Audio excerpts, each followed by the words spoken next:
सारा राज्य रे बढ़ुछि तातीर प्रकोप। ग्रीष्म प्रवाह सांगकु वर्तमान उपर मुहां हेउछि पारद। फल तापमात्रा वृद्धि हेबारे लागिछि। आगामी 24 घंटा पर्यंत ग्रीष्म प्रवाह रे कौनसी परिवर्तन न हेबार संभावना थिबा बेले तापमात्रा 2 रु 3 डिग्री वृद्धि पाइपारे। सेहीपरि रातिर तापमात्रा मध्य वृद्धि पाइब।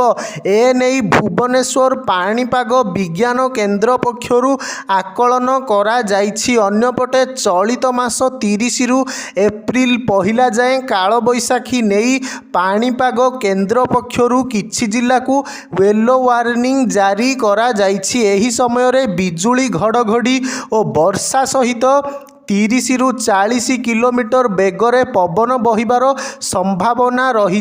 तेणु एहाकु दृष्टि रे रखी भुवनेश्वर आंचलिक पाणीपाग विज्ञान केन्द्र पक्षरु विभिन्न जिल्लाकु येलो वार्निंग जारी करा जाइछि। पाणीपाग विभाग सूचना अनुसार आसंता 30 तारिख दिन झारसुगुड़ा, सुंदरगढ़, केन्दुझर, मयूरभंज और बालेश्वर एवं 31 तारिख रे बरगढ़, संबलपुर, देवगढ़, केन्दुझर, सुंदरगढ़, मयूरभंज, बालेश्वर, भद्रक, जाजपुर, ढेंकानाल, अनुगुल और झारसुगुड़ा आदि जिले में स्वल्प धरणर वर्षा हेबा सहित काल बैशाखी हेबार आशंका रही। एसबु जिले में घंटा प्रति पवनर बेग 30 रु 40 किमी बहीपारे। तेणु एसबु जिला को येलो वार्निंग जारी करा जाइछि। सूचना योग्य गतकाली राज्यर 5टी स्थान में दिनर सर्वोच्च तापमात्रा 38 डिग्री बा ता उपरे रेकर्ड करा जाइथिला। भवानीपाटना,